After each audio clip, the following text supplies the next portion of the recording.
I know watching these vote tallies on TV moves very slow, and as slow as it goes, it can be numbing.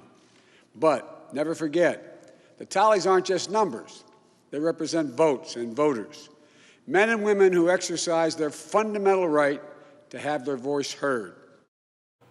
So that was former Vice President Joe Biden speaking this evening, stopping short of declaring victory, but suggesting that is how he thinks the story will end. Meanwhile, the counting does continue.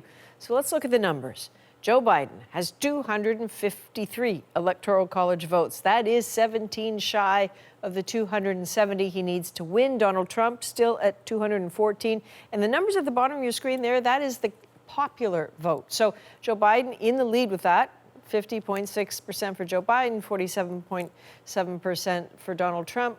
What does that get you?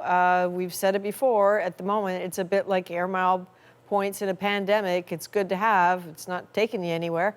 But really, if Joe Biden does win the presidency, that will at least, he will forever be able to say that the majority of Americans also voted for him, in addition to the Electoral College, but we are not there yet. So let's bring in Krish O'Mara Vignarajah, who is a former official in the Obama administration, and Keith Boag, our former CBC News Washington correspondent. So Keith, to you, let's talk about that speech. And let's talk, if we can, about how it might land with Donald Trump supporters who are growing increasingly frustrated. Is it your impression that anything in it could move them? No. I think David Common had it right in his piece when he pointed out that what his supporters are waiting for is something from Donald Trump to tell them that it's over. And until that happens, well, we don't know what to expect. In terms of the speech itself, I thought that the point that David made earlier was the point of it, that, in spite of everything that's going on, he is treating the count as though it's an inevitability, and he's getting on with the work of the presidency, because we are in a unique set of circumstances here with the coronavirus. The coronavirus can't wait, or dealing with the coronavirus can't be put on the shelf for 70-some days. I think that the former Vice President Joe Biden wanted to tell people that this is on his mind, this is his priority, that he's not sitting around watching the vote count on television, that he's actually meeting with people that he knows he's going to need to formulate a plan. And I think it will be interesting to see in what ways he tries to move that plan forward before he is inaugurated, while still respecting the fact that there is only one president at a time in the United States. So, Krish, I'm curious if that is why he spoke tonight. And just for some context, as he was speaking, Fox News was running a headline that says, unclear why Biden chooses to speak tonight. So how do you answer that question? Well, I think the American people want to see their leaders out there after such an important week.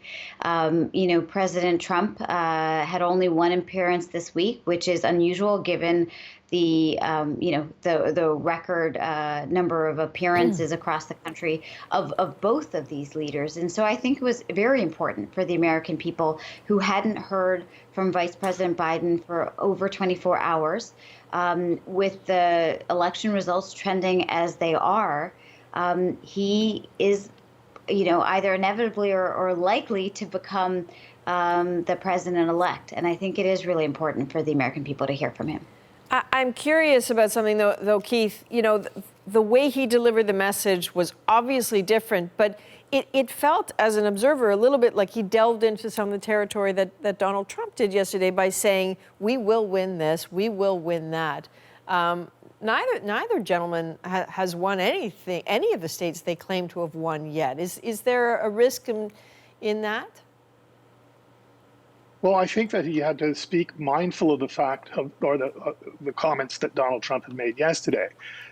Obviously, he doesn't want to get into a back and forth with Donald Trump about whether Trump is trying to undermine democracy or stir up a violent reaction of some sort against what's going on with the count. He doesn't want to do that, but he does want to reassure people that in a clear way that there is nothing wrong with what's going on right now, that the count is legitimate, that there is no fraud involved, and to suggest that or let people draw the conclusion and infer from what he says that the reaction of Donald Trump is really a reaction to the fact that he's not winning.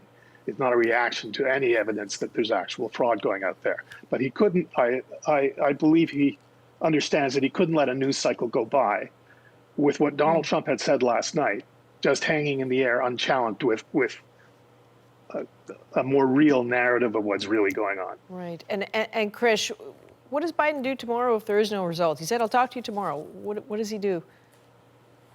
Yeah, I mean, I think he is honest when he says that they are full steam ahead in terms of preparations. I think he's going to be meeting with his team, discussing personnel, talking about policy, talking about the nomination process. But I also think that he'll do what he said he was also doing yesterday, which is meeting with health experts, starting to kind of have that stakeholder engagement. And then he'll continue to figure out how he heals the nation. He knows that, in some ways people are talking about two Americas, whatever phrase you want to use. He knows that he will be governing a divided nation, and he will be potentially governing a divided Congress. And I think that's a lot of work that he has cut out for him. And so this is going to be, not downtime, but time in preparation. Indeed. All right, Krish, Keith, thank you. You spent lots of time with us. It's not over yet. We appreciate that. Thank you.